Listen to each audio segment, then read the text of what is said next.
तुमसे दर्द बताना नहीं आता। बैठे बैठे भीग जाती है पलके, दर्द छुपाना नहीं आता। चोट घाव पलागी तो दुखाई काहे ना, चोट घाव पलागी तो दुखाई काहे ना।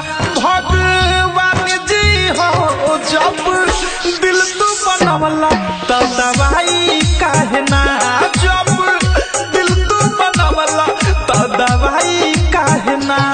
चोट घाव पलागी तो दुखाई काहे ना। भगवान जी हो जब दिल तू बनवला तो दवाई काहे ना, जब दिल तू बनवला तो दवाई काहे ना।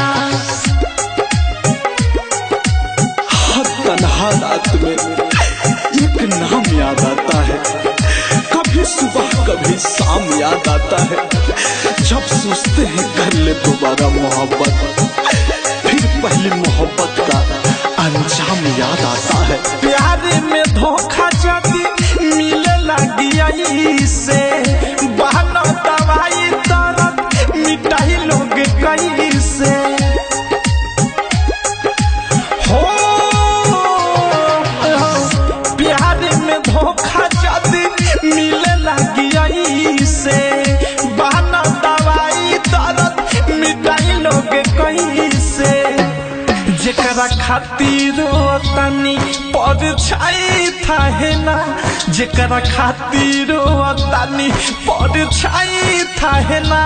भगवान जी हो जब दिल तू बनवला तो दवाई काहे ना, जब दिल तू बनवला तो दवाई काहे ना। कभी सोचा भी नहीं था जिंदगी में ऐसा भी फंसाना होगा। रोना भी जरूरी होगा और आंसू भी छुपाना होगा। खोजलो पर मिलत नहीं खे कहीं दवा खाना में, मन नहीं करे थारू जिए के ये जमाना में।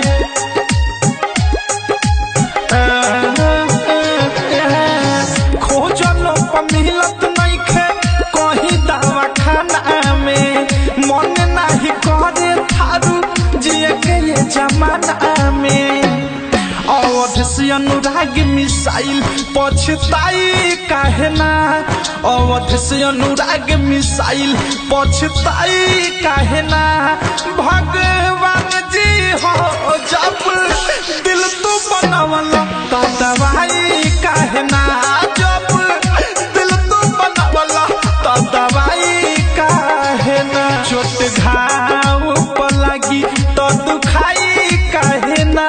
भगवान जी हो जब दिल तू बनवला तो दवाई काहे ना, जब दिल तू बनवला तो दवाई काहे ना।